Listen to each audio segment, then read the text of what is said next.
ಸಿದ್ಧಾರೂಢ ಮಠದ ಅಂಗಳದಲ್ಲಿರುವ ಅಂತಿಮ ದರ್ಶನ ಕೊಠಡಿಯ ವಿಶೇಷತೆ ಏನೆಂದರೆ, ಶ್ರೀ ಸಿದ್ಧಾರೂಢ ಅಜ್ಜನವರು ತಮ್ಮ 92ನೇ ವಯಸ್ಸಿನಲ್ಲಿ, ಅಂದರೆ 1929ನೇ ಇಸವಿಯ ಸಂದರ್ಭದಲ್ಲಿ ತಮ್ಮ ಭೌತಿಕ ಶರೀರವನ್ನು ತ್ಯಾಗ ಮಾಡುವ ಮಹಾಸಮಾಧಿಯನ್ನು ಹೊಂದುವಂತಹ ಸೂಚನೆಯನ್ನ ಪಡೆದುಕೊಂಡರು.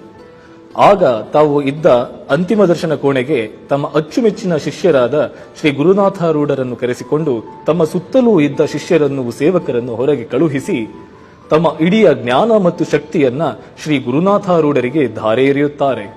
ಅದೇ ಸಮಯದಲ್ಲಿ ಒಂದು ಅಲೌಕಿಕ ಬೆಳಕು ಇಡೀ ಕೋಣೆಯೊಳಗೆ ಪ್ರಜ್ವಲಿಸುವಾಗ ಹೊರಗೆ ಕುತೂಹಲದಿಂದ ಕಾದಿದ್ದ ಶ್ರೀ ಸಿದ್ಧಾರೂಢ ಅಜ್ಜನವರ ಸೇವಕರಾದ ಸ್ವಾಮಿ ಶಾಂತಾನಂದರು ಅದೇ ಸಂದರ್ಭದಲ್ಲಿ ಇಣುಕಿ ಕೊಠಡಿಯೊಳಗೆ ನೋಡಿದ ದಿನದಿಂದ ತೀವ್ರತರದ ಅಚ್ಚರಿಗೊಳಪಟ್ಟು 12 ವರ್ಷಗಳ ಕಾಲ ಮೌನಕ್ಕೆ ಒಳಗಾಗುತ್ತಾರೆ.